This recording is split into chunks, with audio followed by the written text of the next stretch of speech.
तो रेडी है? एक बार आप लोग सब लोग बता दीजिए मुझे, क्या आप लोग रेडी हैं? जी सर।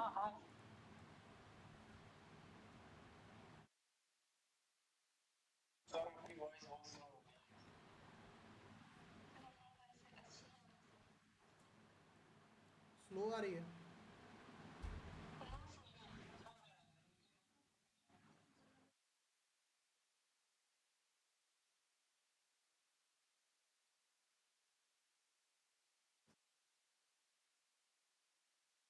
ठीक है, मैं करता हूँ। अब ठीक है?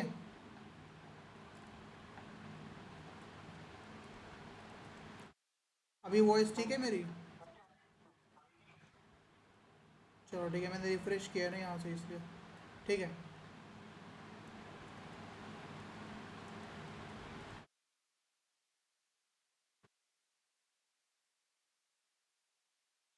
ठीक है, केरला। ठीक है, केरला से स्टार्ट करते हैं। अच्छा,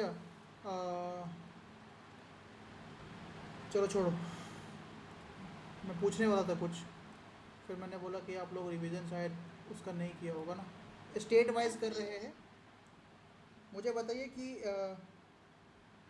मुंडा मेला कहाँ लगता है? मुंडा मेला कहाँ लगता है? झारखंड में, ठीक है। और गंगौर कहाँ का है फेस्टिवल? गंगौर। बुग्गा नुआमी।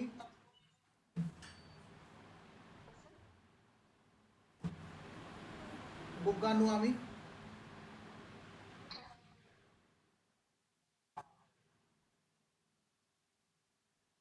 एक मिनट रुके हुए है ना, आपको बताया था कि जहाँ पर मैं आपको गुग्गा, ठीक है, या फिर गंगौर दिख जाए, तो ये सब कुछ हरियाणा के ही पार्ट है।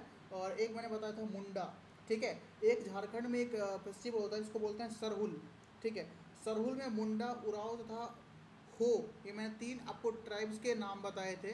तो ये तीन ट्राइब्स के द्वारा सेलिब्रेट किया जाता है। लेकिन मुंडा एक फेस्टिवल भी है, ठीक है, जिसको मुंडा मेला के नाम से भी जाना जाता है। तो ये सब कुछ कहाँ पर आता है? झारखंड में आता है। तो केरला आज का हमारा है। तो केरला से पहले आप याद रखिएगा ओनम। बहुत सारे लोग जो है वो ओनम के नाम पे कंफ्यूज रहते हैं कि भाई ओनम साउथ का है या फिर नॉर्थ का है, ठीक है। तो देखो ओनम जो है, आप देखो ओनम कब मनाया जाता है? किसी को पता है कि ओनम कब होता है? ओनम या फिर, हाँ बोलो। Exactly exactly। तो वहाँ पे क्या होता है कि नई नई फसल कटती है, ठीक है। तो फसल कटाई के टाइम पे जो है इसको किया जाता है, परफॉर्म किया जाता है ओनम फेस्टिवल को। तो यहाँ पर मैं लिख देता हूँ मैं फसल कटाई।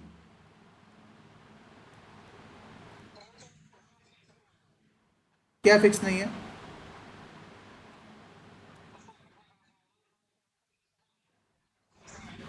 डेट फिक्स नहीं रहता है इसका, मंथ तो फिक्स रहता है ना। ये 10 दिन तक चलता है। चंदन, ओनम जो है ना वो 10 दिन तक चलता है। मकर संक्रांति तो आज है, कल खत्म। लेकिन ये 10 दिन तक चलता है आपका। और यहाँ पर में ना भगवान जो है ना लॉर्ड वामन को पूजा जाता है, ठीक है। या फिर कह सकते हैं लॉर्ड वामन की जयंती पर यह मनाया जाता है,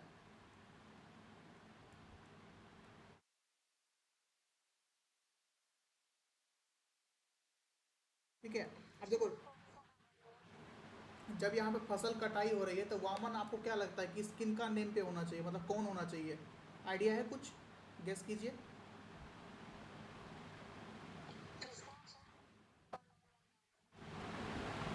और कोई? एनीवन? देखो यहाँ पर में लिखा हुआ है फसल, ठीक है। और सृष्टि के कर्ता धर्ता कौन है? तो भगवान विष्णु, ठीक है। तो वो वामन जो है ना वो और किसी का नाम नहीं, विष्णु जी का ही नाम है, ठीक है। चलिए जी, लॉर्ड वामन जयंती। तो कभी कभार कोई ओनम क्या है ना कॉमन है, मतलब क्या है कि ऐसा है कि भाई हर किसी को पता है ओनम जो है वो साउथ इंडिया में मनाया जाता है। और जस्ट लाइक मकर संक्रांति इसको सेलिब्रेट किया जाता है।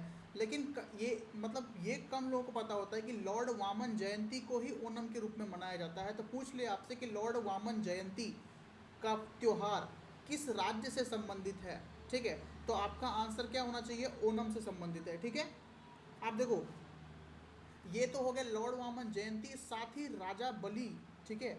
के स्वागत में भी इसको मनाया जाता है। तो यहाँ पे प्लस डाल करके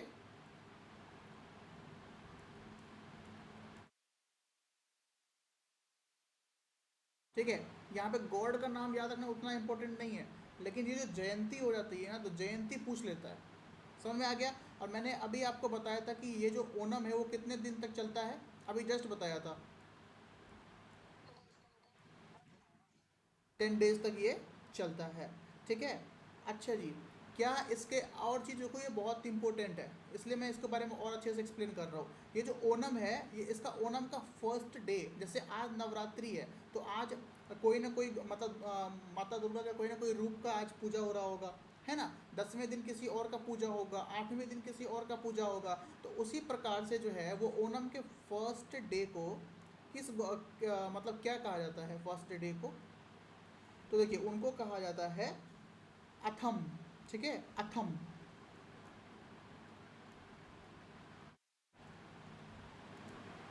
याद रखिएगा, अथम। और देखो फर्स्ट डे हो गया, और लास्ट डे कौन सा होगा, 10वां दिन, तो इसको हम कह सकते हैं 10th डे। ठीक है। अब देखो 10th डे को क्या बोलेंगे, थिरुवोनम।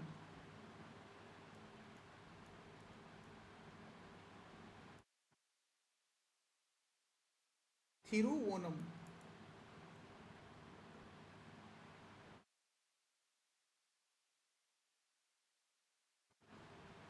बातें यहाँ तक समझ में आई आप लोगों को, क्या बातें यहाँ तक क्लियर है। ठीक है। नेक्स्ट फेस्टिवल का नाम आता है थय्यम। थय्यम नाम आता है, ठीक है। साउथ इंडियन नाम ऐसे ही होते हैं, थय्यम। THEYYAM,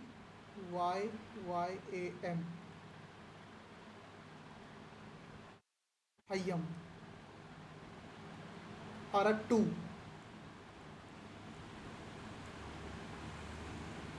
देखो हर फेस्टिवल के बारे में अगर आप जानने लगोगे ना, तो कभी भी आपसे फेस्टिवल टॉपिक ख़त्म नहीं होगा। ठीक है। कुछ ऐसे सब फेस्टिवल्स होते हैं जिसके बारे में सिर्फ आपको याद रखना ज़रूरी है, ना कि उसके बारे में समझना ज़रूरी है। ठीक है। तो जो इम्पोर्टेंट है, जो एग्जामिनेशन पॉइंट ऑफ व्यू से काफ़ी ज़्यादा इंपॉर्टेंट होता है, कुछ ना कुछ पूछ लेता है। जैसे ओणम का पूछ लेगा कि ओणम के पहले दिन को क्या कहा जाता है। ठीक है। या फिर अथम किस त्यौहार का प्रथम दिन कहा कहलाता है। ठीक है। तो पूछ सकता है, क्वेश्चन घुमा सकता है। तो जहाँ पे घुमाने वाला होगा वहाँ पे मैं एक्सप्लेन कर देता हूँ, और जहाँ पे घुमाने वाला नहीं है सीधा पूछ लेता है कि अरट्टू किस राज्य का त्यौहार है, तो सीधा याद रखिएगा केरल से। ठीक है। अब देखो, एक है अरट्टू, एक है अटुकाल पोंगाल। ठीक है, अटुकाल पोंगाल। अटुकाल पोंगाल। ठीक है। एक है आपका त्रिशूर पूरम। इसको हिंदी में लिख दूं, क्या लिख दोगे आप लोग। एक है आपका त्रिशूर पूरम, त्रिशूर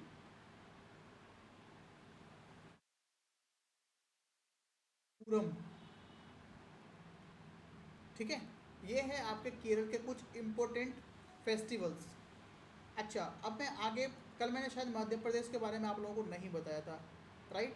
तो मैं आज मध्य प्रदेश के बारे में आपको बता देता हूँ। क्या क्या क्या क्या कह रहे हो भाई। आपकी वॉइस ब्रेक हो रही है, आप ना एक एसएमएस को, वहाँ पे मैसेज का ऑप्शन होगा, मैसेज ड्रॉप कर दो, मैं चेक कर लूँगा। ठीक है।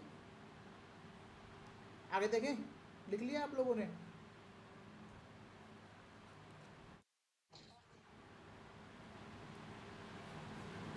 आगे मैं यहाँ पर मैं लिख देता हूँ मध्य प्रदेश।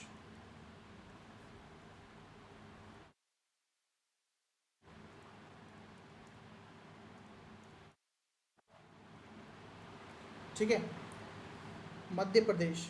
अब मध्य प्रदेश प्रदेश सबसे पहले याद रखिए घड़ियाल। ये तो बहुत बार पूछता है, घड़ियाल किस राज्य का त्यौहार है। घड़ियाल, घड़ियाल is like alligator in English. ठीक है, मतलब याद रखिए घड़ियाल से, लेकिन घड़ियाल को बोलते हैं मगरमच्छ। ठीक है। लिख दो घड़ियाल, GHADLY।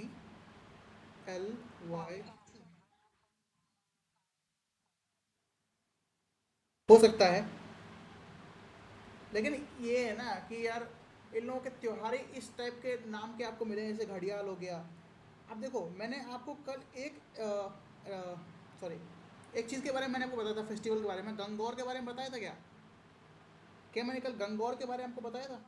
कहाँ का गंगौर है? हरियाणा का है। यहाँ पे मैंने लिखा हुआ है घड़ियाल, ठीक है। एक इसका और होता है जिसको हमने कल पढ़ा था, गंगौर।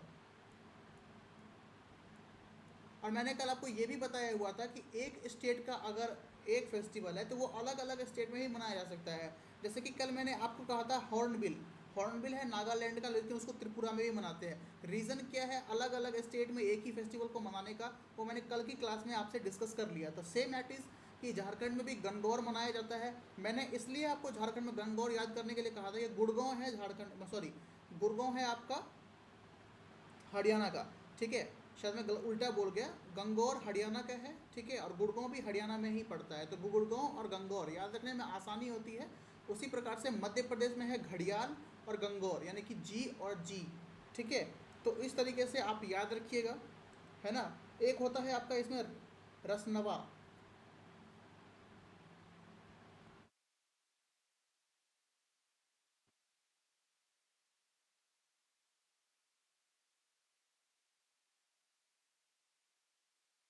एक होता है हरिडी,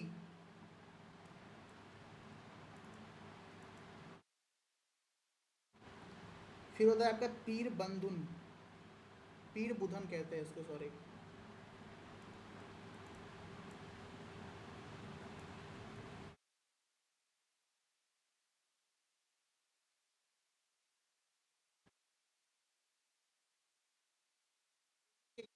सर,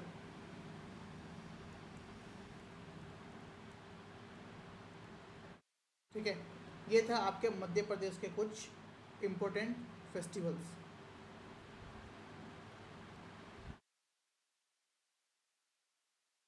अब बारी आती है महाराष्ट्र की। अच्छा, महाराष्ट्र का कोई ऐसा फेस्टिवल का नाम बताइए जो आपको याद है।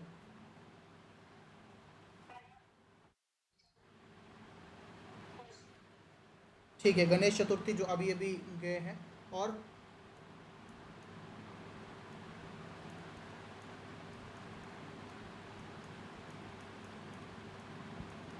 और किसी को पता है? गुड़ी पड़वा, ठीक है। पहले लिखते हैं गणेश चतुर्थी।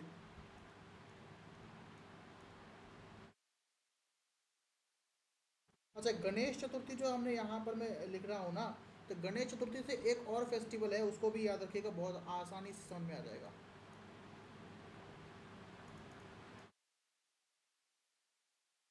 ठीक है, गणेश चतुर्थी।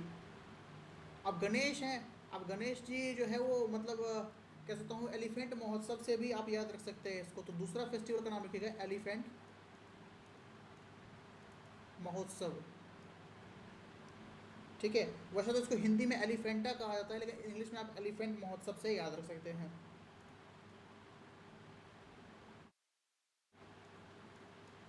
ठीक है।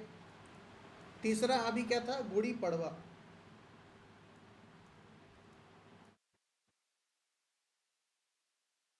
ठीक है। गुड़ी पड़वा हो गया। अब देखो यहाँ पर मैं काला घोड़ा कला उत्सव यहाँ पे मनाया जाता है, काला घोड़ा कला उत्सव,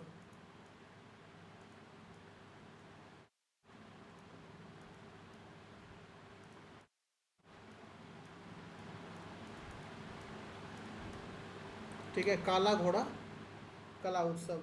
एक होता है यहाँ पर विठोबा, विठोबा काफ़ी बार पूछा गया कि विठोबा किस राज्य से संबंधित है, विठोबा, ठीक है। एक होता है आपका आयुध पूजा,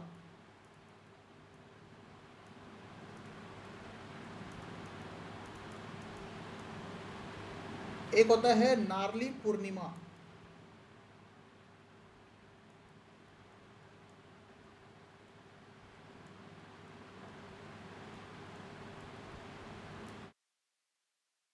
ठीक है। एक हो गया आपका कोजागरी पूजा,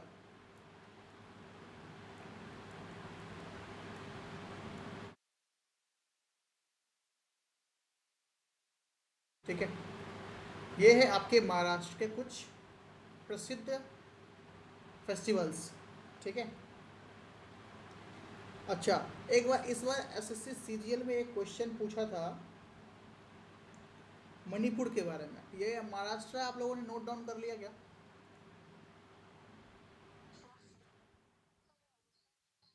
लास्ट वाला है आपका कोजागरी पूजा, कोजागरी, कोजागरी, ठीक है, कोजागरी पूजा।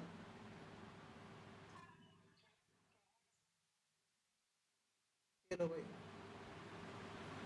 ओनम, थय्यम, अरट्टू, ठीक है, अटुकल पोंगल, एक मैंने लिखा हुआ है लास्ट में त्रिशूर पूरम, त्रिशूर पूरम,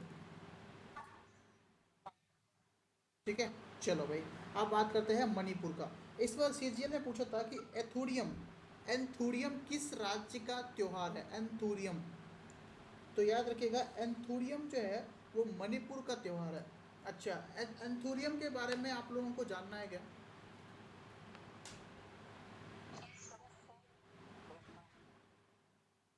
ठीक है, पहले आप लोग यहाँ तक लिख लीजिएगा, आपका हो गया होगा तो मुझे बताइएगा। कौन सा, किसके तरफ करूँ, मध्य प्रदेश की तरफ?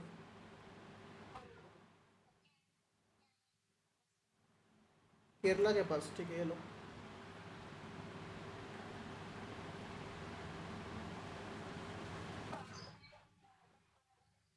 कौन सा? ओनम, ओनम जो है वो आपका जस्ट लाइक मकर संक्रांति, जिसमें फसल की पहली फसल होती है उसकी कटाई पे जो है ये किया जाता है, ठीक है। और लॉर्ड वामन जयंती के रूप में भी इसको मनाया जाता है, साथ ही राजा बलि के स्वागत के लिए, मतलब राजा बलि का यहाँ पर वेलकम हो रहा है, ठीक है। तो इस दोनों चीज़ याद रखिएगा, लॉर्ड वामन जयंती एंड राजा बलि के स्वागत में इस चीज़ को मनाया जाता है, ठीक है। वामन जो है वो सीधा विष्णु जी से संबंधित है, 10वें अवतार थे वामन विष्णु जी के, ठीक है। ओणम जो है वो 10 दिन तक मनाया जाता है। पहला दिन जो होता है इसको अथम कहा जाता है, ठीक है। और जो लास्ट डे यानी कि 10th डे होता है उसको कहा जाता है थिरुवोनम, ठीक है। क्लियर है यहाँ तक? थिरुवोनम कहा जाता है,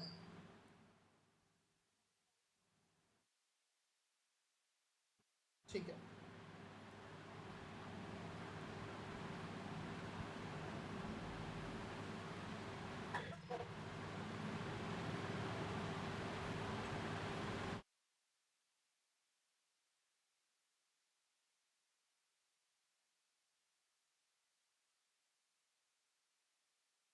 लिख लिया क्या?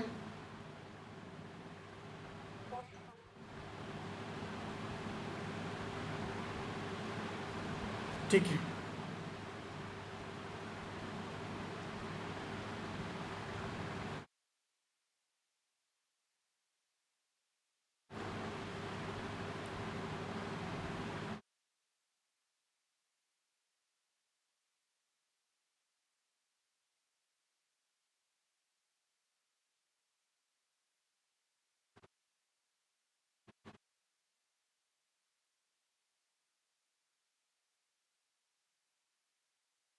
ठीक है। ये जो एंथोरियम है, ये आपको एंथोरियम फेस्टिवल जो है वो 3 दिन का फेस्टिवल होता है, ठीक है।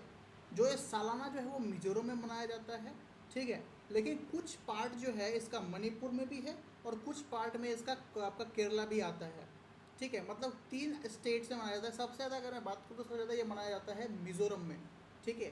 3 दिन का फेस्टिवल होता है, याद रखिएगा 3 डेज फेस्टिवल है ये, ठीक है। और इस सालाना मनाया जाता है, मिजोरम में मनाया जाता है इसको, ठीक है।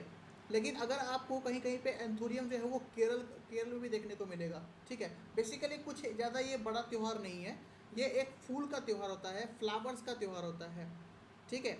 अब ये एंथोरियम क्या पता है? एंथोरियम का सुना है? फ्लावर है एंथोरियम, नाम सुना है कभी इस फ्लावर का?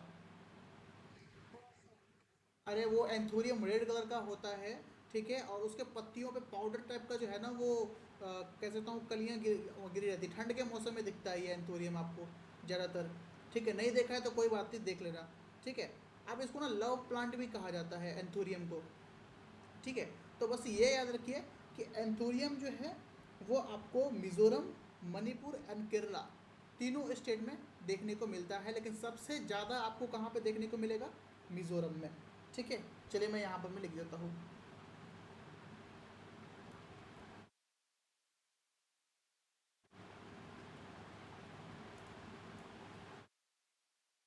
ठीक है।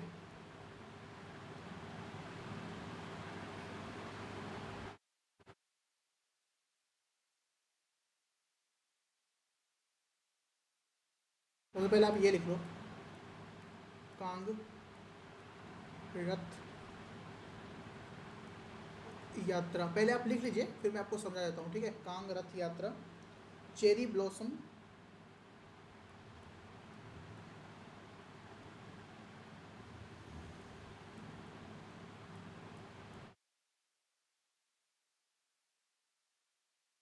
एक होता है आपका चुम्फा,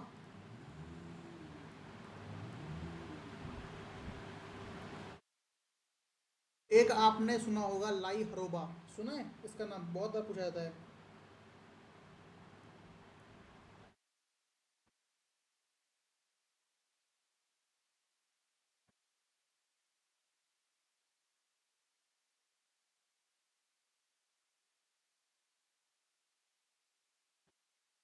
एक होता है आपका आओ सांग, ठीक है, लेकिन इसको इंग्लिश में लिखते हैं याओ सॉन्ग, ठीक है। हिंदी में आओ, इंग्लिश में याओ।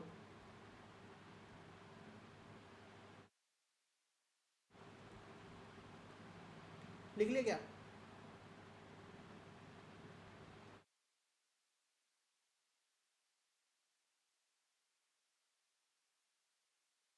ठीक है,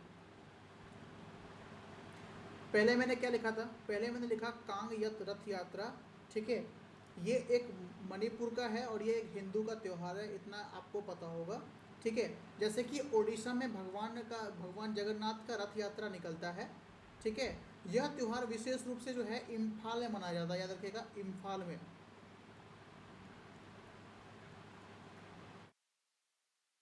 ठीक है। इम्फाल में जो है ये विशेष तरीके से मनाया जाता है। अब ये कौन से मंदिर में मनाया जाता है, तो जैसे कि अभी जगन्नाथ जी के बारे में मैंने आपको बोला, तो गोविंद जी के मंदिर में ये मनाया जाता है, ठीक है।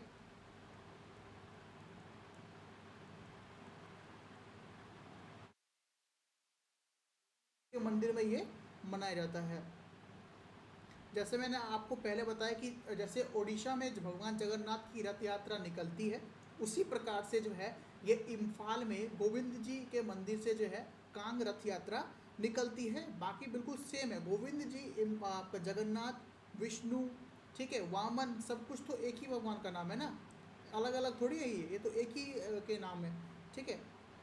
जैसे कि इसमें क्या होता था कि भगवान जगन्नाथ, बलभद्र और सुभद्रा जी, ये तीनों जो है रथ पर बैठते थे और उनकी यात्रा निकाली जाती थी। ऐसा होता है कि नहीं होता है जगन्नाथ यात्रा में, ठीक है, होता है कि नहीं होता है? सेम चीज़ यहाँ पर भी वही होता है, ठीक है, बस नाम चेंज हो गया। और ये कौन से महीने में होता है? ये श्रावण महीने में होता है। श्रावण महीने कौन सा महीने को कहा जाता है? तो जुलाई को कहा जाता है श्रावण का महीना, ठीक है। इतनी बातें आप लोगों को क्लियर है क्या? ठीक है जी।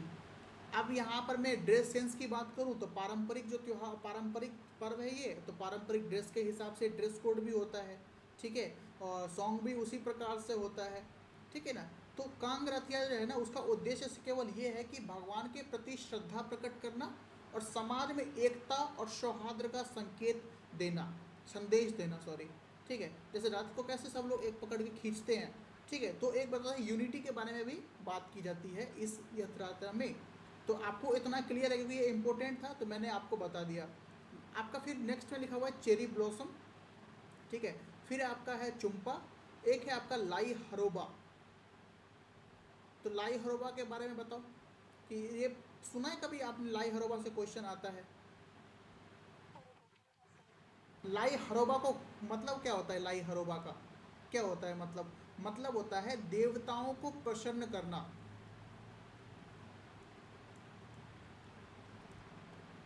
देवताओं को प्रसन्न करना होता है लाई हरोबा का मीनिंग, ठीक है। और ये त्यौहार मणिपुर संस्कृति का एक खास हिस्सा है और इसे मुख्य रूप से जो है वो मीते समुदाय द्वारा मनाया जाता है। क्या कहा? कौन से ट्राइब के द्वारा? मीते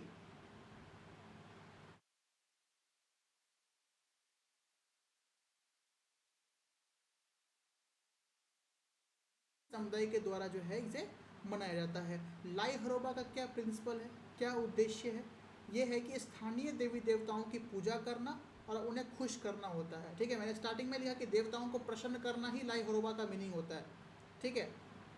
यहाँ तक बातें क्लियर है आप लोगों को? क्या बातें यहाँ तक क्लियर है? अच्छा, ये कितने दिनों तक चलता है अगर क्वेश्चन पूछ ले तो? ऐसा तो ये क्वेश्चन कभी भी नहीं पूछेगा, क्योंकि इसका कोई फिक्स नहीं है। ये ऑलमोस्ट अगर मैं बात करूँ अमूमन ये मिनिमम 1 वीक तक चलता है। मिनिमम जो है वो 1 हफ्ते तक चलता ही चलता है। 1 हफ्ते से ज़्यादा चल सकता है, 1 हफ्ते से कम नहीं चलता ये त्यौहार। ठीक है, लाई हरोबा आमतौर पर 1 सप्ताह या उससे अधिक समय तक चलता है, और इसमें पुरानी लोक कथाएँ होती हैं। ठीक है, धार्मिक अनुष्ठान किए जाते हैं, और यह त्यौहार जो है वो मणिपुर लोगों की सांस्कृतिक धरोहर को जीवित रखने और अपने पूर्वजों के साथ जुड़ाव बनाए रखने का एक प्रतीक है। तो ये 3 चीज़ आप याद रखिएगा लाई हरोबा के बारे में। ठीक है, बाकी उतना इंपॉर्टेंट नहीं है, बस पढ़िएगा।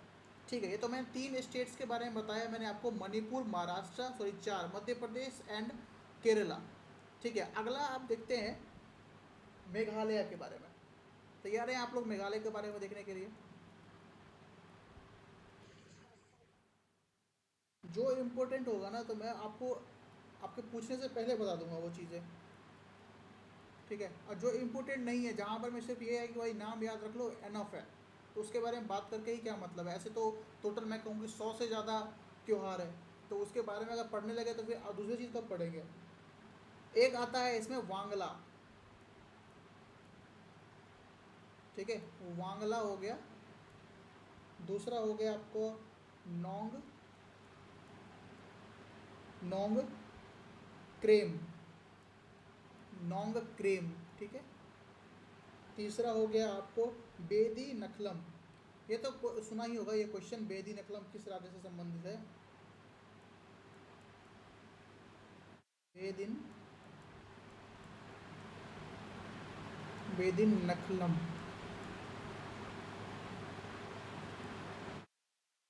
Strawberry festival.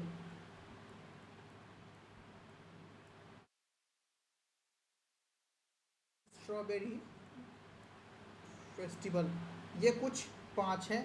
अच्छा जी, लिख लीजिए, फिर मैं आपको बेदी नकलम के बारे में बताता हूँ।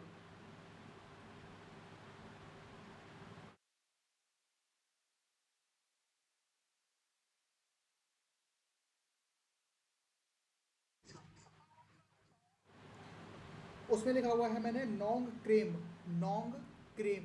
ये देखो नोंग क्रेम।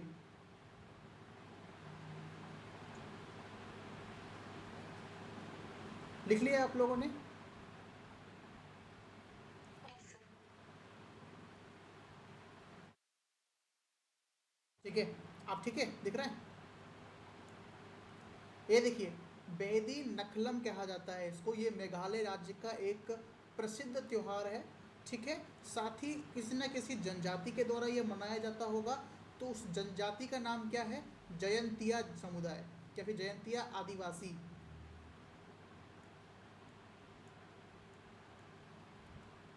जयंतिया,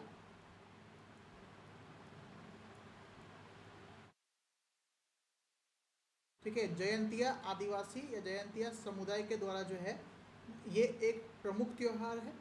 ठीक है, और ये उनके द्वारा मनाया जाता है। कहाँ पर में? तो मेघालय पे। अब ये किस रूप से जुड़ा हुआ है? जैसे कि हमने इससे पहले देखा कि जगन्नाथपुरी से संबंधित था। ठीक है, भगवानों को खुश किया जा रहा था। उसी प्रकार से बेदी नकलम जो है ना, वो बेदी नकलम मुख्य रूप से खेती से जुड़ा हुआ त्यौहार है। किस चीज़ से जुड़ा हुआ है? रिलेटेड विथ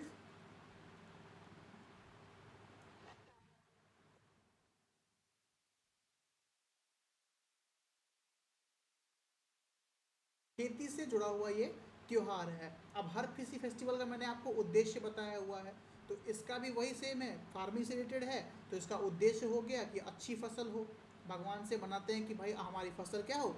अच्छी हो। और बुरी आत्माओं को यहाँ पर में स्पिरिचुअल है कि बुरी आत्माओं को यहाँ से भगाना। ठीक है, गाँव में क्या होता है कि खेतों में भूत घूमते रहते हैं। ठीक है, ऐसा होता नहीं है लेकिन मानते हैं बहुत सारे लोग कि ऐसे खाली खेत में जो है वो भूत घूमते रहते हैं। तो भाई मेघालय के जो जनजाति है जयंतिया ट्राइब, ठीक है, वो बेहदी नकलम त्यौहार में एक तो पहले वो खेती से संबंधित है कि भाई भगवान से मनाते हैं कि हमारी फसल अच्छी हो तो हमारी रोजी रोटी अच्छी होगी। ठीक है, और हमारे खेत को जो है वो किससे बचाइएगा? बुरी आत्माओं से बताइएगा, बचाइएगा सॉरी। बेदी नकलम किस महीने में मनाया जाता है? बेदी नकलम जो है वो हर साल जुलाई के महीने में। अभी मैंने बताया था कि जुलाई को हिंदी में क्या बोलते हैं? ये तो इंग्लिश नेम है जुलाई। हिंदी नेम क्या हो गया इसका, तो हिंदी नेम हो गया श्रावण के महीने में मनाया जाता है। ठीक है, अब देखो श्रावण के महीने में मनाया जाएगा, ठीक है, तो भाई श्रावण के महीने में क्या होता है, देखो फार्मिंग है, समझ रिलेट कीजिए अब, ठीक है, रिलेट करना चाहिए, सीखिए आप लोग। श्रावण का महीना है, खेती से संबंधित है, तो कुछ आप मुझे बताइए, अगर खेती से अगर संबंधित है और जुलाई के महीने में मनाया जा रहा है, तो कुछ आपको लग रहा है कि कुछ मिक्स है यहाँ पर में, मतलब चीज़ें जुड़ी हुई है, पता है आप लोगों को, कुछ याद आ रहा है, या फिर कुछ गेस कर पा रहे हैं आप लोग अपने में, पता कर पा रहे हैं? अरे भाई, जुलाई के महीने में क्या होती है,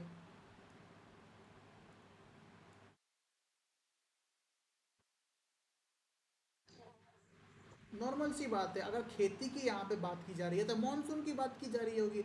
अच्छी फसल के लिए अच्छा बारिश होना भी तो जरूरी है। अब तो ऐसा बारिश थोड़ी है कि नेपाल की तरह 56 के 56 फाटक खोल दो, खेत घर वगैरह सब डूब गया, ये थोड़ी, नॉर्मल बारिश होना बहुत ज़रूरी है। ठीक है, तो भगवान से मनाते हैं कि भगवान प्रभु जुलाई के महीने में कि अच्छी बारिश दीजिए कि खेती अच्छी हो। ठीक है, तो समझिए, और मैंने आपको इससे पहले भी बताया कि इसमें जो है वो स्पिरिचुअल थिंग्स, मतलब बुरी आत्माओं को जो है, अगर क्वेश्चन को टफ करना होगा एनटीपीसी को, हालांकि इतना भी टफ नहीं करेगा, लेकिन अगर टफ करना होगा ना, तो पूछ लेगा कि रोगों और बुरी आत्माओं को दूर भगाने वाला त्यौहार किस राज्य से संबंधित है। इतना टफ तो कभी भी नहीं करेगा, लेकिन याद रखिएगा, रोग, ठीक है, और बुरी आत्माओं को भगाने का त्यौहार बेहदी नखलम से संबंधित है। ठीक है, समझ में आ गया? अच्छा जी, और बताऊं इसके बारे में, और बताता हूँ इसके बारे में, चलो सुनो। बेदी नकलम में क्या होता है कि रिवर में जो है ना, वो बड़ी बड़ी क्या होती है, लकड़ी के लट्ठों को फेंका जाता है।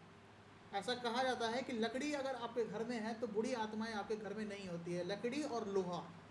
ठीक है, तो क्या कहता है, रिवर में जो है ना वो लकड़ियों को फेंका जाता है। ठीक है यार, ये पारंपरिक अनुष्ठान है, हर किसी की अपनी अपनी थिंकिंग है, वो अपने थिंकिंग के अकॉर्डिंग वो चीज़ें कर रहा है। अच्छा जी, अगर ये पानी में से फेंक रहा है तो क्या बोलेंगे कि भाई बेदी निकला है पानी में से लकड़ी फेंक रहा है? नहीं, इसका भी अलग एक नेम है, उस नेम को क्या बोलते हैं, खलाम। आई डोंट थिंक कि आपको ये सब चीज़ें पता होंगी, पहले से पता थी क्या ये सब चीज़ें आपको? ठीक है, तो इसको क्या कहा जाता है, खलाम कहा जाता है जी। ठीक है, तो क्वेश्चन पूछने का तरीका बहुत है, बहुत तरीके से पूछे, इसलिए कहा जाता है कि डीप पढ़ने से आपको क्वेश्चन नहीं छूटेगा, आपको कहीं से पूछ ले भाई, इतना मैंने आपको बताया। अब इससे ज़्यादा मुझे नहीं लगा कि इससे ज़्यादा आपसे पूछ लेगा। ठीक है, अब देखो एक चीज़ में और याद रखिएगा, बस एक चीज़, मुझे पता है कि मैं आपको बोर कर रहा हूँ ये एक्स्ट्रा बता करके, तो बस एक चीज़ याद रखिएगा, इसमें ना फुटबॉल की तरह एक त्योहार, मतलब खेल होता है ये, जस्ट लाइक फुटबॉल। ठीक है, फुटबॉल नहीं, लेकिन फुटबॉल के प्रकार का एक खेल होता है, वो कौन सा खेल है आप किसी को नहीं पता, मतलब होगा पता, मणिपुर मेघालय के लोगों को पता होगा, मुझे नहीं पता। लेकिन फुटबॉल की तरह यहाँ पे खेल होता है, जिसको क्या कहा जाता है, जुम्बलैंड कहा जाता है, जुम्बलैंड होगा ना, जुम्बलैंड, जुम्बलैंड कहा जाता है। अच्छा, इतना बताया, अब मुझे आप बताओ कि आपके मन में कोई क्वेश्चन है बेदी नकलम से, क्या होना चाहिए? तो ये आप फटाफट से नोट कर लीजिए, बेदी नकलम एसएससी का बहुत अच्छा, मतलब फेवरेट क्वेश्चन कह सकता हूँ, लास्ट अगर 4 इयर्स की बात करूँ तो। ठीक है, तो याद रखिएगा बेदी नकलम से। पता है कि एनटीपीसी जो टीसीएस है और ये एसएससी है, एक दूसरे में पता है, वो हमेशा वो करते रहते हैं, कंपैरिजन करते रहते हैं। अच्छा तुमने ये पूछा, ठीक है, मैं भी इससे मिलता जुलता कुछ ऐसा चीज़ पूछ दूंगा। ठीक है, चलता रहता है कंपटीशन, इनमें अपना ही कंपटीशन चल रहा है। टीसीएस हमेशा सीजीएल की कॉपी करता है, हमेशा से। ठीक है, तो वही तो मैं कह रहा हूँ। तो इतना आप लोगों ने लिख लिया क्या? अच्छा, लिख लिया, और याद कराऊँ मैं आप लोगों को? चलिए मैं याद भी करा देता हूँ। पहले आंख बंद कीजिए सभी आदमी एक लाइन से। ठीक है, जो सीरियस है बात को फॉलो करो, ट्रस्ट करो, अच्छा चीज़ बताऊँगा। बेहदी नकलम के बारे में बताया, वांगला, ठीक है, उसके बाद से बताया मैंने नोम क्रेम, फिर मैंने बताया स्ट्रॉबेरी फेस्टिवल, बस 4 होते हैं यहाँ से फेस्टिवल, सिर्फ सिर्फ 4। ठीक है, बेदी नकलम बहुत इंपॉर्टेंट है। कब मनाया जाता है? जुलाई के महीने में मनाया जाता है। किसके द्वारा मनाया जाता है?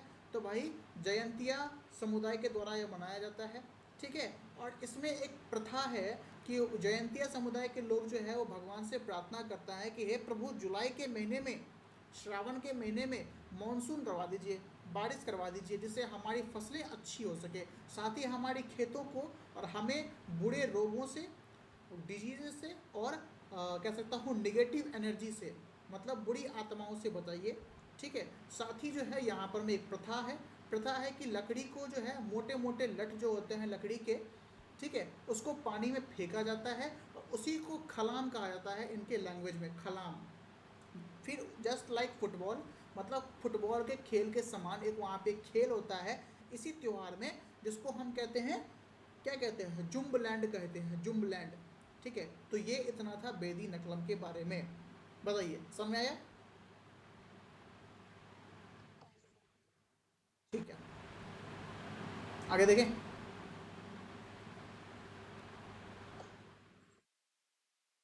तो ये कितने मैंने आपको बता दिए? ये मैंने आपको बताया था केरला, फिर बताया मध्य प्रदेश, फिर आया महाराष्ट्र, मणिपुर, मेघालय, एक और लिख लीजिएगा, मिजोरम, ठीक है।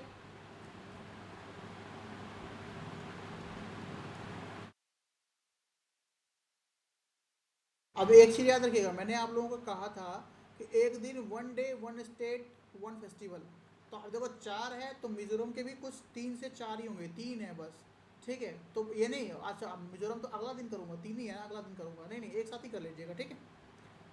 एक इसका फेस्टिवल है, उस फेस्टिवल को कहा जाता है चापचर कूट। पहले लिख लीजिए, फिर बताऊँगा मैं आपको। चापचर कूट। फिर कहा जाता है मीम कूट। जैसे मैंने कहा था Bihu, Bihu is related with Assam, just like कूट, कूट इज रिलेटेड विद मिजोरम, ठीक है। आप देखिएगा 3 फेस्टिवल बताऊंगा, तीनों में कूट आएगा, मीम कूट,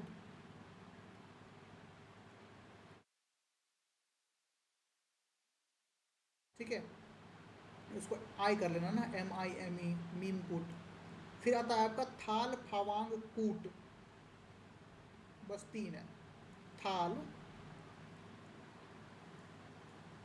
फावांग कूट। तो कूट से याद रख लेगा मिजोरम, याद करने की चीज़ ज़रूरत ही नहीं है, बिल्कुल भी ज़रूरत नहीं है याद करने की, बस एक वर्ड याद रखो, कूट। कूट आया, आंख बंद करके मारो मिजोरम। चलो भाई, लिख लीजिए, फिर मैं आपको बताता हूँ कि छापछर कूट क्या होता है। चापचर कहते हैं इसको, चापचर।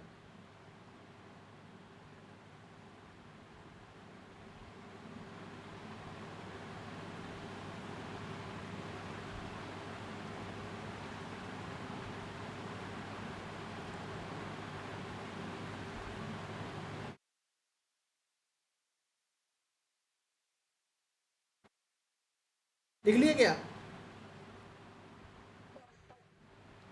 तो बता तो दो यार, मैं वेट करता था आप लोगों का। चापचर कूट,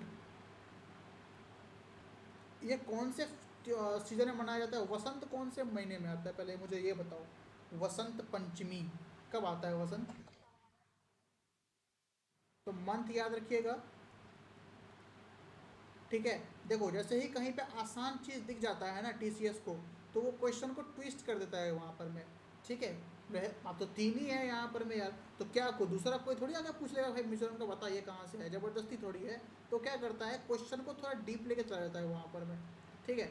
तो कौन से महीने में मनाया जाता है, वहाँ पे आपको फरवरी देखने को नहीं मिलेगा, लेकिन वसंत देखने को जरूर मिलेगा,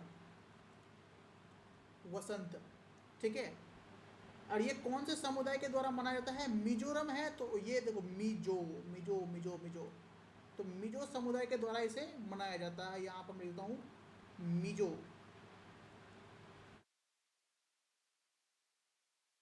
ठीक है।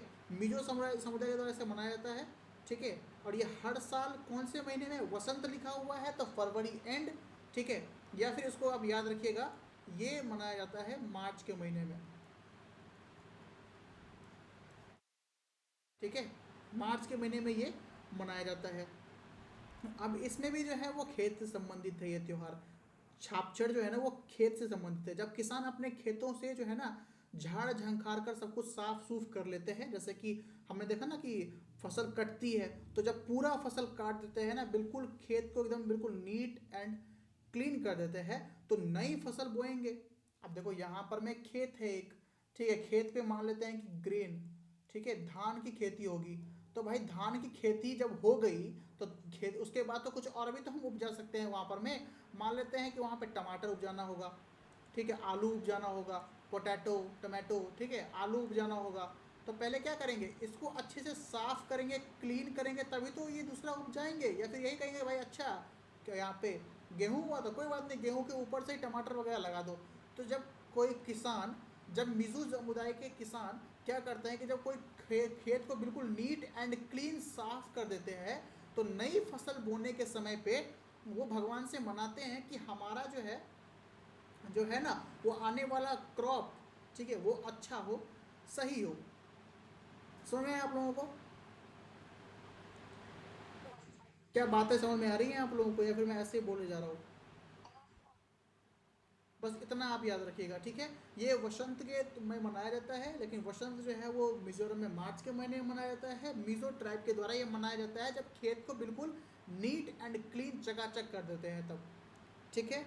तो ये हो गए आपके कुछ मैंने स्टेट्स के बारे में आपको आज फिर से बता दिया है। तो होपफुली आप लोग इसको याद कर लीजिएगा, ठीक है। अब हम बात करते हैं मेडावल हिस्ट्री के। तो 2 मिनट का बस ब्रेक है, ठीक है। तो 2 मिनट में आपको जो भी पानी वगैरह पीना है तो पी लीजिए।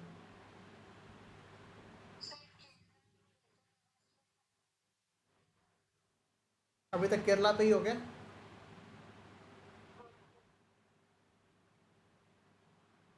ठीक है।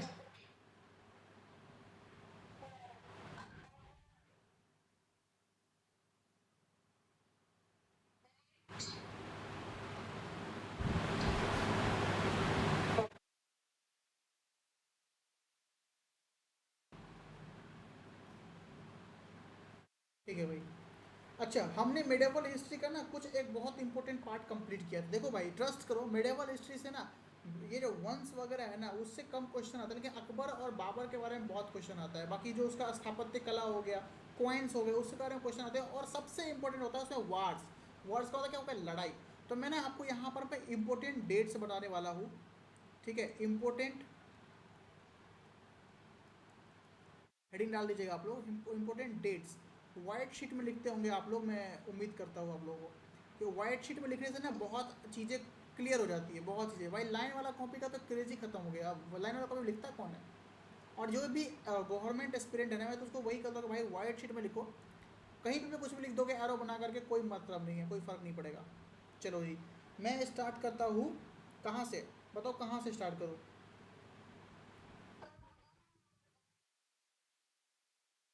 उसमें और कुछ नहीं याद करने का। यहाँ पर मैं लिखता हूँ टाइम, ठीक है, और यहाँ पर मैं लिखता हूँ इंसिडेंट,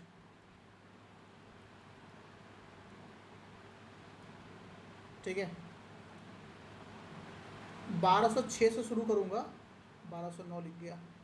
1206 से शुरू करूँगा और 1764 तक चलूँगा, ठीक है।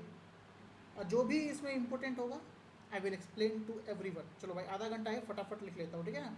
और इसको भी जो है आप तीन गोली की तरह तीन तीन करके याद कर लीजिएगा, बस मेडावल हिस्ट्री आपका ख़त्म हो जाएगा, ठीक है।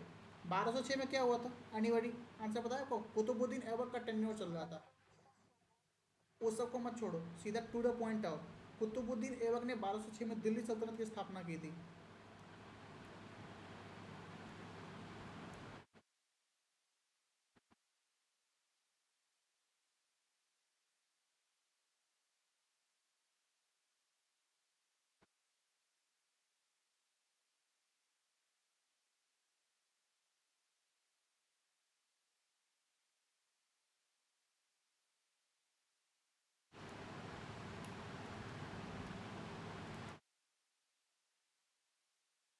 ठीक है, कुतुबुद्दीन ऐबक द्वारा दिल्ली सल्तनत की स्थापना, फिर लिखिएगा 1211।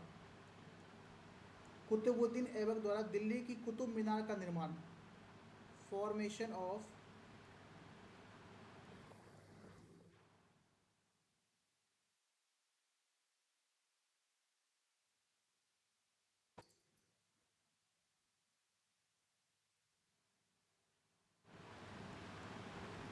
स्टार्ट किसने करवाया था? तू है ही क्या क्लास में? मुझे लगा भाग गया तू। हाँ, मुझे। हाँ बोल बोल। स्टार्ट किसने करवाया था?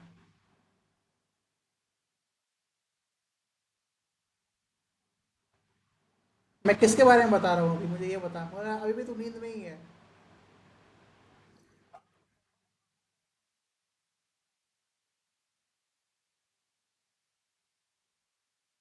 भाई इसको स्टार्ट कुतुबुद्दीन ऐबक ने करवाया था, और एंड जो है इसको इल्तुतमिश ने करवाया था। ठीक है। लेकिन स्टार्ट, हाँ स्टार्ट किसने करवाया था? कुतुबुद्दीन ऐबक ने करवाया था ना। ठीक है, और ब्रैकेट में लिख दो इल्तुतमिश। इतना इतना क्या सोचना है इसमें?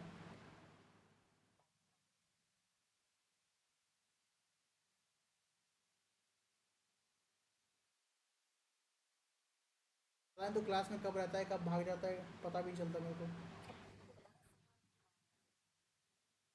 जा फिर से सो जा जा।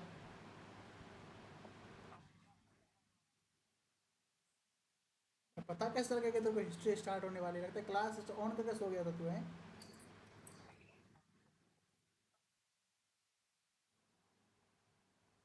ठीक है। जो इम्पोर्टेंट लिखवाता हूँ ना ये। चलो।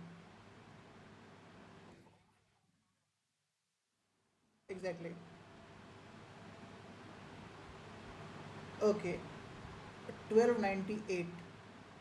1298 में क्या हुआ था? अब बारी आ चुकी है अलाउद्दीन खिलजी की।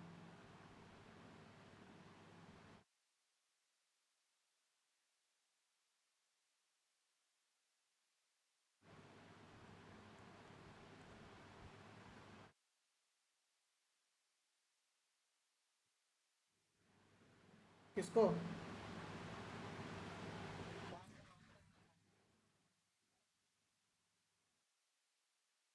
गिरी पे बात कर रहा हूँ मैं। पहले तो 1296 में अलाउद्दीन खिलजी जो है उसके द्वारा दिल्ली पर सत्ता पर कब्जा कर लिया गया। फिर से हाँ 96 में। फिर 1298 में क्या होगी, अलाउद्दीन खिलजी द्वारा देवगिरी, जिसको दौलताबाद कहा जाता है, वो जीत गया। हाँ तो पूछ जाता ना कि दौलताबाद किसके द्वारा जीता गया, या फिर किस शासक के द्वारा दौलताबाद पे या फिर देवगिरी पर कब्जा कर लिया गया।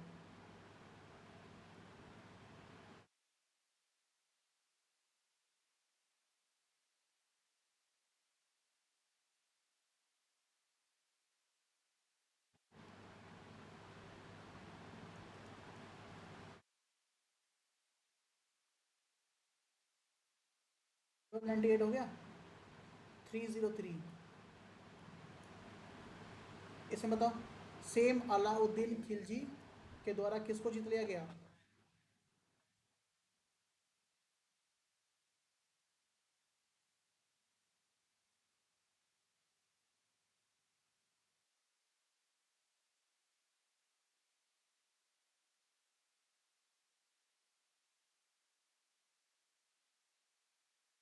वापिस से मोहम्मद बिन तुगलक ने आकर के दिल्ली पर कब्जा कर लिया।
पहले मैं लिख लूँ, वरना 9 बजे तक क्लास चलेगी।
लिख लिए क्या?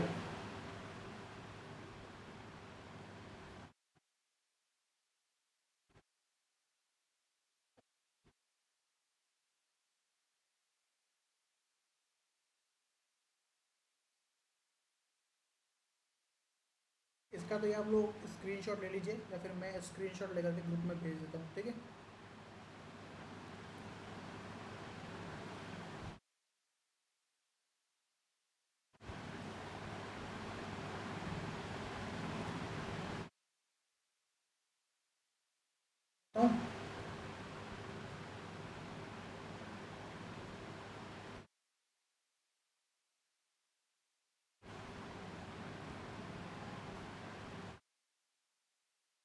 तो इससे आगे का भी टाइम फ्रेम है 1757 से लेकर के कह सकता हूँ मैं 1947 तक।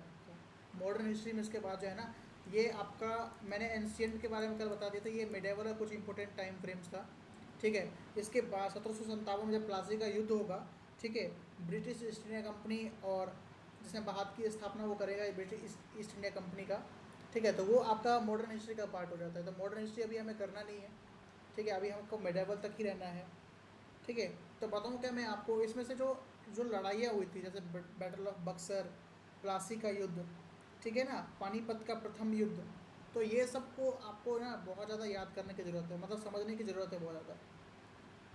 तो मैं बताऊँ आप लोगों को, आपका हो गया होगा, तो इसको अगर आपको नहीं लिख पा रहे हो ना तो कोई बात नहीं, मैं इसका स्क्रीनशॉट ले लिया है मैंने, मैं आपको ग्रुप में भेज दूँगा, तो आप लोग चेक कर लीजिएगा, ठीक है।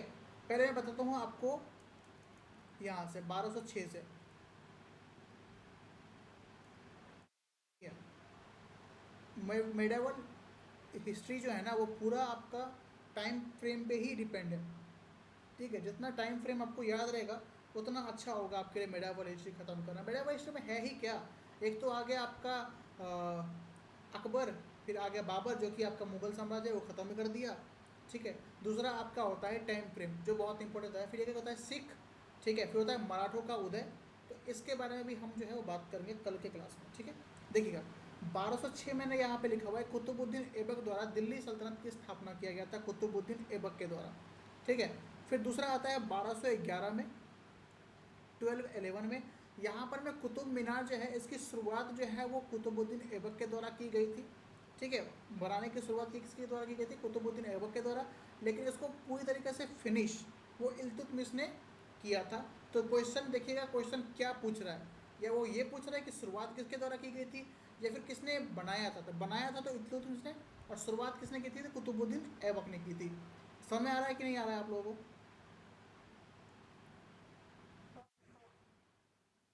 बिल्कुल डल वॉइस में बोला है, क्या बात है, नहीं समझ में आ रहा क्या?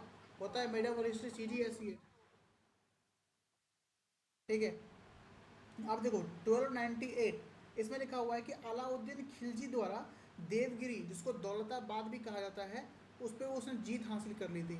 अच्छा, यहाँ पर मुझे आप लोग बताइएगा कि ये जो देवगिरी है वो, जिस पे यहाँ पर लिखा हुआ है कि अलाउद्दीन खिलजी ने देवगिरी पर, जो इसको दौलताबाद कहा जाता है, उस पर विजय प्राप्त कर ली थी, तो उसने किस शासक को हराया था?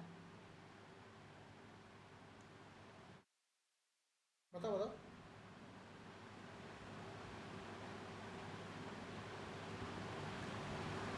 चलो मैं बता देता हूँ, नहीं पता है तो ये जो यहाँ पर मैंने एटलीस्ट बोल दिया करो यार कि नहीं पता है। तो अलाउद्दीन खिलजी ने जो है ना वो यादव वंश को,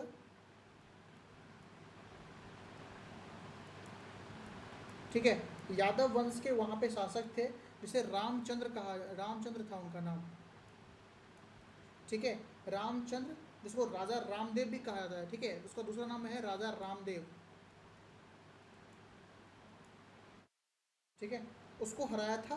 बाद में रामचंद्र ने जो है वो अलाउद्दीन खिलजी से मित्रता कर ली थी, ठीक है, और देवगिरी को एक सामंती राज्य बना दिया था। मतलब एक कह सकता हूँ कि भाई इस पे शासक वापिस से क्या हुआ, मैंने आपको एंशियंट हिस्ट्री में बताया था ना कि जो रूलर रूल कर रहा है, अगर सेम, अगर कह सकता हूँ कि सेम डिफीटर मिल जाए उसको, मतलब जो लड़ाई कर रही है, लड़ाई हो रहा है अलाउद्दीन खिलजी और रामचंद्र के बीच में, दोनों ही एक दूसरे को अच्छी टक्कर दे रहे हैं, तो दोनों में क्या हो जाता है, मित्रता स्थापित हो जाती है, ठीक है। तो यहाँ पर भी वही हुआ था, ठीक है। समझ में आया कि नहीं आया आप लोगों को? क्या समझ में आया? ठीक है।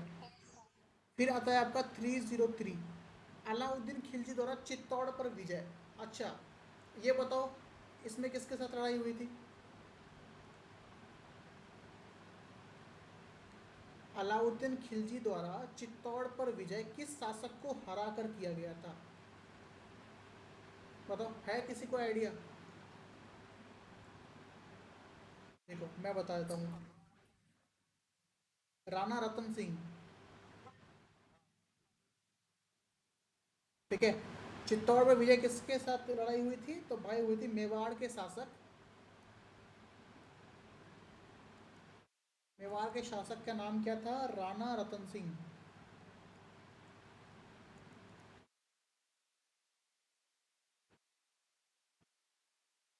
ठीक है, राणा रतन सिंह के द्वारा जो है उनके साथ लड़ाई हुई थी, तो याद रखिएगा। फिर आता है आपका 1325, इसमें मैंने लिखा हुआ है MBT। MBT का मतलब वो है यहाँ पर मोहम्मद बिन तुगलक। ठीक है, अब इसके द्वारा वापिस से क्या कर लिया गया? दिल्ली पर कब्जा कर लिया गया। ठीक है, फिर सेम ईयर में, उसी ईयर में जो है वो गयासुद्दीन द्वारा जो है वो तुगलकाबाद का निर्माण होता है। तो ये क्वेश्चन तो पूछा जाता है बहुत बार कि तुगलकाबाद के द्वारा, तुगलकाबाद किसके द्वारा या फिर किस वर्ष स्थापना की गई थी? तो 1325 में किया गया था। ठीक है, अगला देखें। फिर आप सीधा जो है वो 1526 देखिए। 1526 में जो है बाबर द्वारा जो है वो इब्राहिम लोदी को बैटल ऑफ पानीपत में हरा दिया गया। ये तो मैंने आपको उसी बाबर के टाइम पीरियड में ही आपको बताया हुआ था ये। ठीक है, फिर 1526 बाबर द्वारा मुगल साम्राज्य की स्थापना। अच्छा, मुझे ये बताइए कि बाबर कहाँ से आया हुआ था और उसको किसने बुलाया था?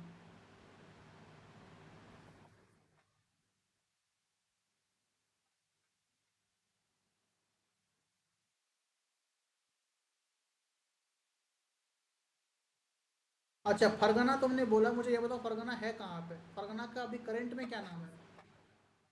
अफगानिस्तान? उज्बेकिस्तान नाम है उसका। देखिए मैं बता देता हूँ, ठीक है, चलो ठीक है, जिसको पता है तो ठीक है, जिसको नहीं पता है सुन लीजिएगा। बाबर जो है ना, बाबर, ये उसको मैंने ख़त्म कर दिया इस टॉपिक को। फिर भी बाबर जो है वो तैमूर वंश का है।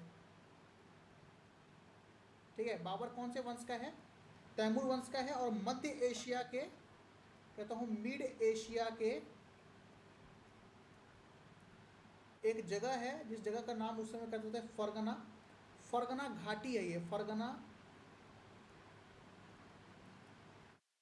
फरगना घाटी, जिसको वर्तमान में क्या है नाम इनका? वर्तमान में नाम है भाई उज्बेकिस्तान। ठीक है, उज्बेकिस्तान। ठीक है जी, उज्बेकिस्तान से ये आया हुआ था। उसे भारतीय उपमहाद्वीप में प्रवेश करने के लिए भारत के सम्राट इब्राहिम लोदी को हराने के लिए बुलाया गया था। ठीक है, किससे लड़ाई करने के लिए बुलाया गया था इसको? तो नॉर्मल सी बात है भाई, बैटल ऑफ पानीपत जो हुआ था वो इब्राहिम लोदी के साथ हुआ था।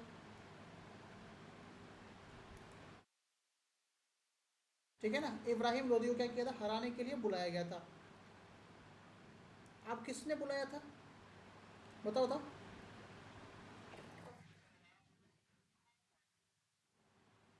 बाबर को इब्राहिम लोदी को हराने के लिए किस शासक ने बुलाया था? ठीक है, ठीक है, याद रहेगा।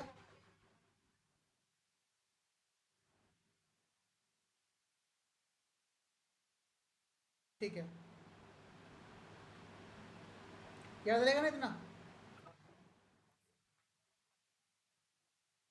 हाँ, वो मैंने सब कुछ क्लियर कर दिया है अपने वो बाबर वाले क्लास में ना, वो पहले ही क्लियर कर रखा है मैंने। ठीक है, बाबर द्वारा मुगल साम्राज्य की स्थापना। फिर वापस से 1565 पे आइए। 1565 में लिखा हुआ है अकबर की दक्षिण भारत के विजयवार साम्राज्य पर विजय। 1565। ठीक है जी, इसके बारे में देखिए, अकबर की दक्षिण भारत के विजयनगर, सॉरी यहाँ विजयनगर है ना, विजयवार लिखा है क्या? नहीं, विजयनगर ही लिखा हुआ है। ठीक है, विजयनगर नगर साम्राज्य पर विजय। अकबर की दक्षिण भारत के विजयनगर साम्राज्य पर विजय। तो उसने किस शासक को हराया होगा? पता है आपको? पता है? चलो मैं बता देता हूँ, नहीं पता है तो। देखो, अकबर ने जो है ना वो दक्षिण भारत में विजयनगर साम्राज्य पर सीधे तौर पर विजय नहीं प्राप्त की थी। ठीक है, लेकिन उसे साम्राज्य के विस्तार के दौरान 1565 में तलीकोटा की लड़ाई के बाद विजयनगर साम्राज्य के कमजोर होने पर लाभ उठाया। मतलब डायरेक्ट इसने लड़ाई नहीं किया था। जब विजयनगर का लड़ाई हो रहा था, तलीकोटा की लड़ाई, ठीक है, तलीकोटा की लड़ाई। अब देखो नॉर्मल सी बात है यार, अब कोई इंसान लड़ाई कर रहा है, 15-20 मुक्के, 4-5 थप्पड़ उसको लग गए हैं, पहले से बेचारा कमजोर है। अब क्या हुआ, उसके अपोनेंट इसका फायदा उठा लेंगे कि भाई विजयनगर साम्राज्य जो है वो भाई कमजोर पड़ रहा है, ठीक है, एक काम करते हैं, हम लोग लपेट लेते हैं, मतलब विजयनगर पे हम क्या कर लेते हैं, आक्रमण कर देते हैं। तो भाई साहब 1565, याद रखिएगा, तलीकोटा की लड़ाई हुई थी 1565 में, बहुत इंपॉर्टेंट है। तो अकबर ने सीधे तौर पे नहीं किया था। जब ये लड़ाई कर रहे थे विजयनगर साम्राज्य के लोग तलीकोटा की लड़ाई में 1565 में, तो कमजोर हो गए थे। इस लड़ाई में जो क्या हुआ कि विजयनगर साम्राज्य के कुछ शासक, इसको राम राजा को आदिल शाह और कुतुब शाह के नेतृत्व में बनी एक संघीय सेना ने हराया था। क्या कहा मैंने अभी, देखो एक नाम है यहाँ पर राम राजा, अभी लिखा हुआ था क्या मैंने कहीं पर राम राजा,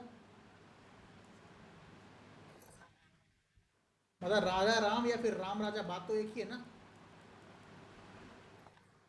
ठीक है। अब देखो इसमें विजयनगर को हराया किस किसने था, तो इसमें था राम राजा, और इधर इधर कौन कौन थे,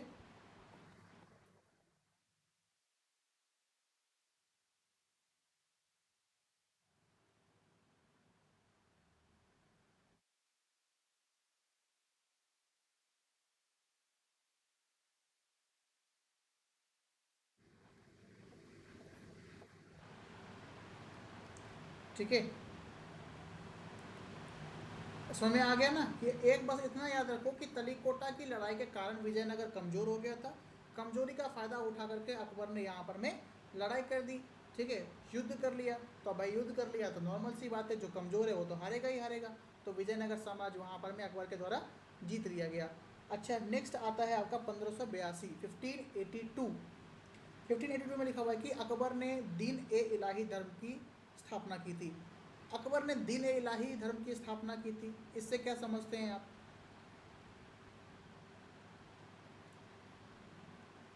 1582, ठीक है। अच्छा, दीन ए इलाही, यहाँ पे मैं देखो, दीन ए इलाही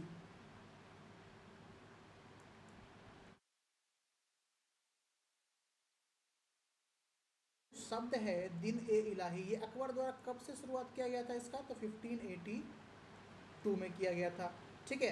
और इसका उद्देश्य क्या था कि विभिन्न धार्मिक परंपराओं को एकीकृत करना और एक ऐसे धर्म की स्थापना करना जो सभी धर्मों को समाहित करे।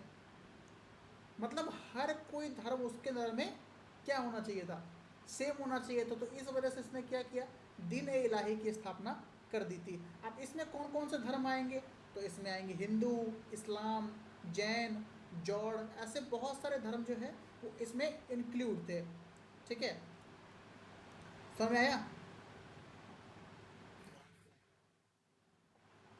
लेकिन ज़्यादा दिन तक चला नहीं था। ये दीन इलाही जो है ना, आपने देखा, मैंने कल बताया था आपको कि भाई जब औरंगजेब आया तो फिर दीन इलाही क्या, कोई इलाही विलाही कुछ भी नहीं, सब खत्म, ठीक है। अब उससे पहले भी उतना ये रूल में नहीं था, बस ये एक दिखाता है कि अकबर जो है वो क्या था, वो हर धर्म को जो है सामाजिक समसरता और धार्मिक सहिष्णुता के कारण और एकता को बढ़ाने के लिए जो है वो दीन इलाही की स्थापना की थी। बाकी नेक्स्ट आता है 1632। यहाँ पर मैं लिखा है मैंने कि शाहजहां द्वारा ताजमहल का निर्माण आरंभ हुआ था, 1632। फिर आता है 707, औरंगजेब की मृत्यु, कल ही बताया था मैंने आप लोगों को। 1739, नादिर शाह का दिल्ली पर आक्रमण, नादिर शाह का दिल्ली पर आक्रमण, और वो किस वंश का था आप लोगों को बताओ, पता किसी को कि किस वंश का था वो,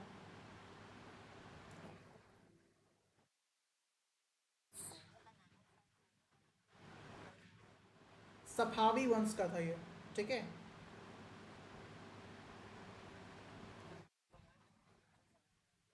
हाँ लिख ही रहा हूँ भाई, लिख ही रहा हूँ,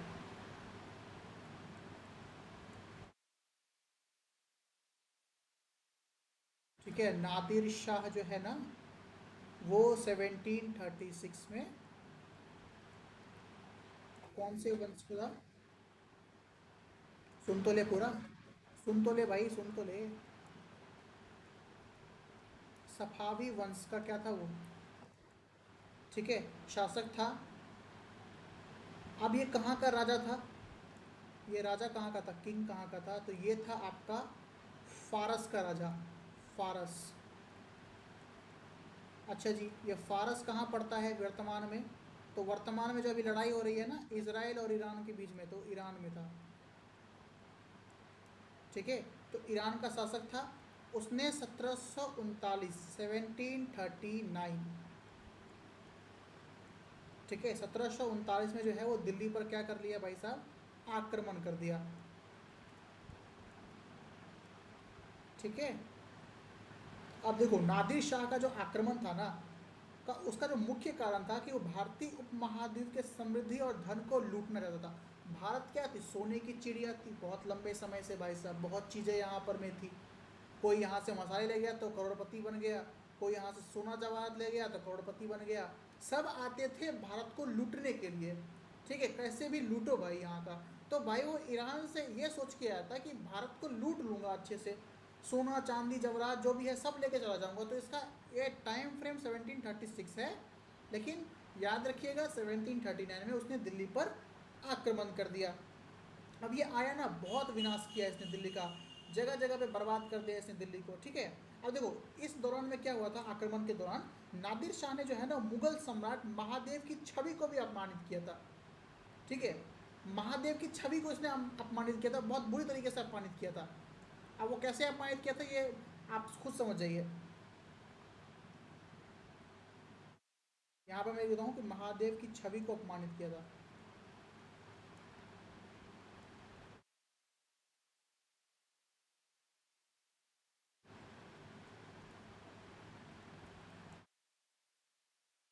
ठीक है,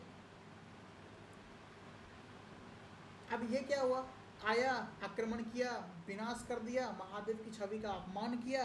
तो उस दौरान क्या था कि भारतीय उपमहाद्वीप जो है वो सफावी वंश का प्रभाव बढ़ा और मुगल साम्राज्य की शक्ति और प्रतिष्ठा का भी नुकसान पहुंचा। ठीक है, तो होपफुली आपको यहाँ तक बातें समझ में आ गई होगी। ठीक है जी, अगला देखते हैं। अगला आता है आपका 1757। देखूं इसके बारे में। अब ये क्या था, ये था आपका प्लासी का युद्ध। अब ये प्लासी के युद्ध से आप क्या समझते हैं? बैटल ऑफ प्लासी, चलो इसके बारे में बता दूं, प्लासी के युद्ध के बारे में।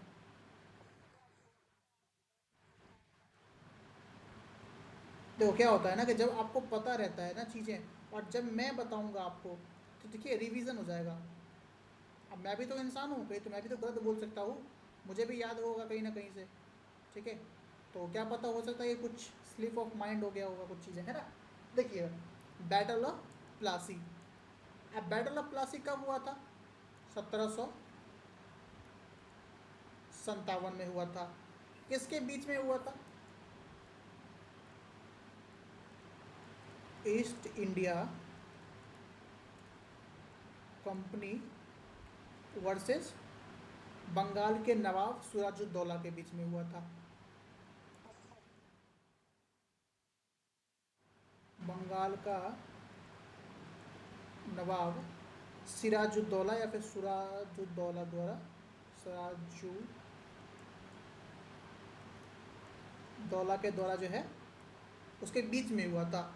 और यह युद्ध जो है वो भारतीय इतिहास में एक महत्वपूर्ण घटना मानी जाती है। ठीक है ना, क्योंकि इसके परिणाम स्वरूप क्या हुआ था कि ब्रिटिश ईस्ट इंडिया कंपनी ने भारत में अपने प्रभाव और नियंत्रण का बढ़ाना शुरू कर दिया था। यही ऐसा युद्ध था कि भाई जब ईस्ट इंडिया कंपनी को लगा अच्छा हमसे लड़ाई किया भाई, हरा दिया ना तुमको, तो क्या होगा। अब क्या होता है कि जब आपका प्री क्वालिफाई हो जाएगा ना, CBT 1 हो जाएगा क्वालिफाई, ना तो आपके अंदर अलग से एक मोटिवेशन आ जाएगा। वो अच्छा, लाखों की भीड़ में मेरा नाम आया, मेरा नाम मेरिट लिस्ट में आया, तो खुद में एक कॉन्फिडेंस बिल्ड हो जाता है कि भाई CBT 2 तो निकाल के रहूँगा। ठीक है, तो उसी प्रकार से ईस्ट इंडिया कंपनी का भी यहीं पे सेम हाल था। उसने भी सोचा अच्छा जी बंगाल के नवाब को हरा दिया, सिराजुद्दौला को हरा दिया, चलो भाई हमारे अंदर इतना आ चुका है कॉन्फिडेंस कि हम अब पूरे इंडिया को क्या कर लेंगे, अपने वश में कर लेंगे। बातें यहाँ तक क्लियर है? क्या बातें यहाँ तक क्लियर है? ठीक है जी। 1757 में जो है वो ईस्ट इंडिया कंपनी ने सिराजुद्दौला के खिलाफ युद्ध की घोषणा की। और कालीकट, कालीकट कहाँ पे है भाई? बंगाल है। तो बंगाल वासियों बताओ, कालीकट उस समय में कहा जाता? कालीकट, वाह, उड़ीसा। कालीकट उड़ीसा में कब से पहुंच गया? अच्छा, हो सकता है तो उस समय बोल रहे हो कि ये सब तो एक ही थे सर, अलग कहाँ थे ये लोग? वेरी गुड, बहुत अच्छे। जहाँ पे एग्जाम सेंटर है वही नहीं पता कि कहाँ पे है। इसको वही बोलते हैं, रामायण, रामायण खत्म हो गया। इससे पता है, एक मीम याद आता है मुझे, रामायण खत्म हो गया, राम कौन है पता ही नहीं। चलो भाई, कंफ्यूजन हो जाती है। कालीकट मतलब केरला नहीं, कोलकाता। ठीक है, आगे बढ़ूँ मैं? अच्छा जी, क्या इतना ही पढ़ के हमारा हो जाएगा काम? बिल्कुल भी नहीं होगा। और सुनो, जब बैटल ऑफ प्लासी पढ़ ही रहे हैं तो अच्छे से पढ़ो ना यार। जब बंगाल का सिराजुद्दौला से उसने हरा दिया, ठीक है, युद्ध के बाद सिराजुद्दौला को हटाया गया। और ब्रिटिश ने किसको अपॉइंट किया था? तो एक बहुत अच्छे व्यक्ति को अपॉइंट किया था, मीर जाफर को अपॉइंट किया था। उसको नवाब बना दिया था भाई साहब बंगाल का, मीर जाफर को। वैसे तो मैं यहाँ पर ना एरो एरो बना के लिख रहा हूँ, लेकिन आप लोग अच्छे से लिखिएगा, पता चला कहीं उल्टा पुल्टा याद हो गया। ठीक है, मीर जाफर को क्या कर दिया था उसने, ब्रिटिशर ने कर दिया था, भाई तुम हो, तुम ही हो जो हो हमारे। ठीक है, क्योंकि भाई कुत्तों को हमेशा ही वफादारी पसंद होती है। तो भाई समझ गए, ईस्ट इंडिया कंपनी तो काफ़ी वफादार इंसान है, कितना वफादार है आपको ही पता है। ठीक है ना?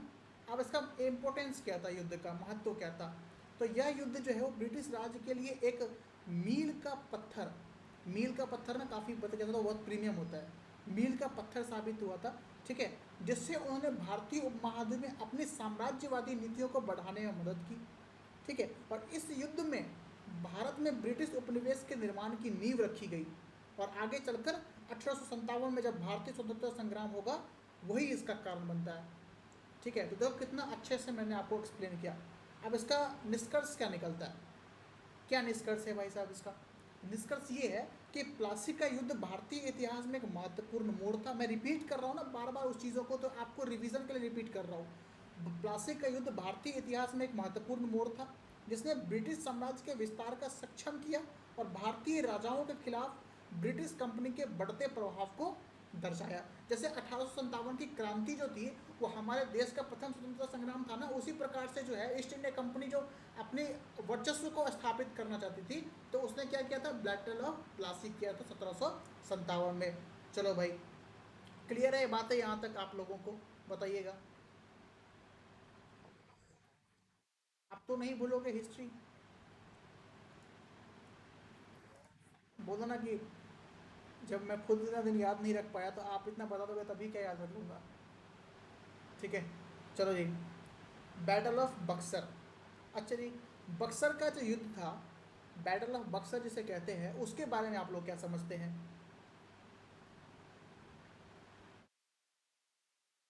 लिख दो यहाँ पर मैं, बैटल ऑफ बक्सर।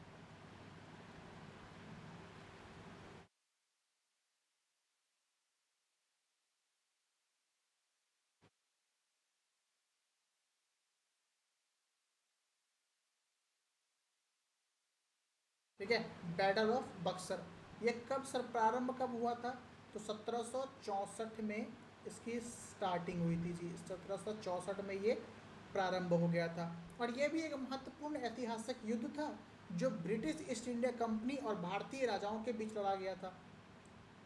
ये भी किसके बीच में लड़ा गया था? ईस्ट इंडिया कंपनी वर्सेस कौन कौन थे भारतीय राजाओं में? किसी को पता है कौन कौन थे? एक था आपका बंगाल के नवाब। हाँ,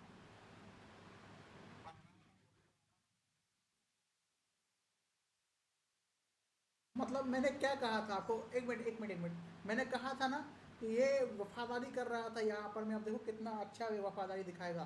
मीर कासिम था, लेकिन मीर जाफर का भी उसमें बहुत अच्छा रोल था इसमें। अरे समझ गया समझ गया। हाँ वही तो मैं कह रहा हूँ ना, है तो खून एक ही का। चलो भाई, कौन कौन थे इसमें, तो मतलब कह सकता हूँ मैं यहाँ पर मैं कि इंडियन,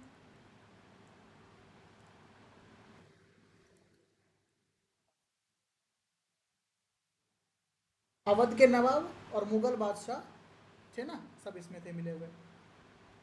बताओ, तीनों मिलकर भी नहीं हरा पाए। ठीक है। तो इस युद्ध ने भारत में ब्रिटिश साम्राज्य के विस्तार की दिशा को निर्धारित किया। पहले से तो था ही, ऊपर से इसने और चार चांद लगा दिए इसमें। ठीक है। अब बैटल ऑफ बक्सर का मुख्य कारण क्या था, किसी को पता है? अभी मैंने बताया जस्ट।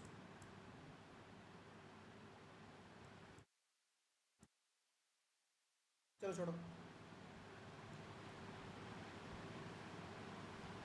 यहाँ पे देखो, बैटल ऑफ बक्सर का जो मुख्य कारण था ना, वो बैटल ऑफ प्लासी, जो कब लड़ा गया था 1757 में। उसके बाद ईस्ट इंडिया कंपनी का बढ़ता हुआ प्रभाव और नवाबों के बीच बढ़ते हुए तनाव थे।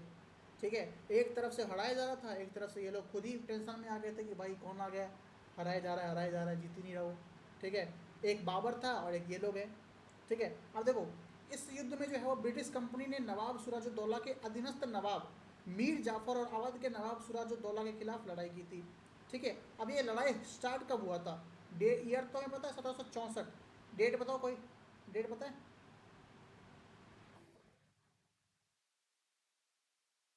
22 अक्टूबर को ये लड़ा गया था। 22 अक्टूबर वाला युद्ध जो लड़ा गया था वो लड़ा गया था बक्सर के पास। बक्सर कहाँ है? उत्तर प्रदेश में है ना।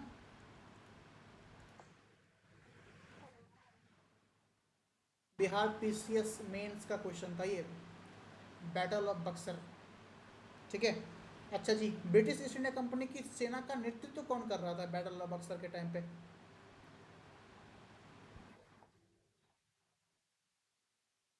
कौन सा मुनरो? Hector Munro. अच्छा जी।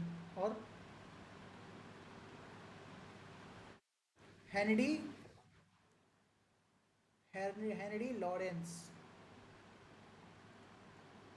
सलमान खान डर जाता उस टाइम में होता तो।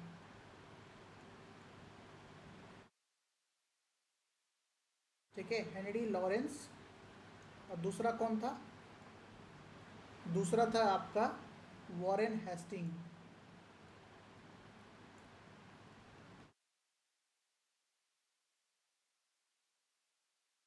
वॉरेन हेस्टिंग था। युद्ध का परिणाम क्या हुआ, मैं आपको अलग अलग एक टाइम फ्रेम से बता रहा हूँ। एक बताया स्टार्ट कब हुआ, एक बताया किसके बीच में हुआ, एक बताया कहाँ हुआ, एक बताया कि ब्रिटिश ईस्ट इंडिया कंपनी का नेतृत्व कौन कर रहा था। अब बता रहा हूँ कि युद्ध का परिणाम क्या हुआ था। सबको पता है क्या परिणाम हुआ था, कि युद्ध में ब्रिटिश ईस्ट इंडिया कंपनी ने स्पष्ट जीत हासिल की थी, जिससे उन्होंने अवध और बंगाल के क्षेत्रों में अपना अधिकार को मजबूत कर लिया। पहले तो बंगाल में था ही एक, ऊपर से अवध में भी, यूपी में भी घुस गए थे। ठीक है।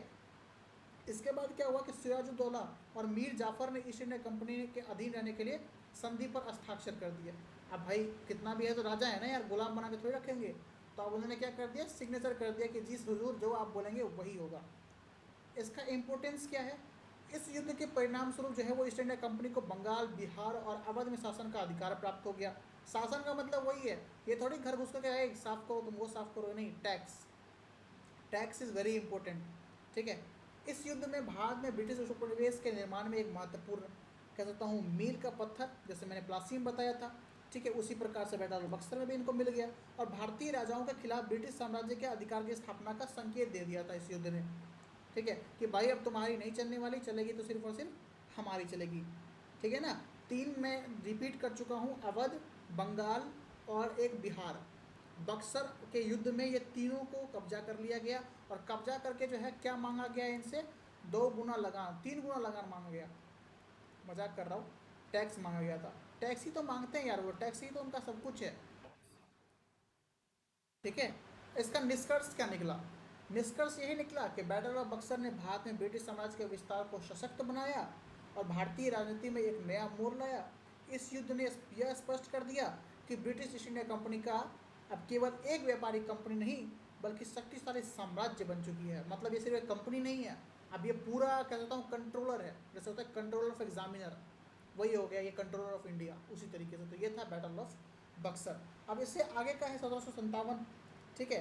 तो वो अगला जो है हम कल देखेंगे। ठीक है। इतना ज़्यादा लोड नहीं देना आप लोगों के सर पे। और आज क्लास जो है वो ओवर टाइम चली है, ठीक है। समझ में आया आप लोगों को इतना?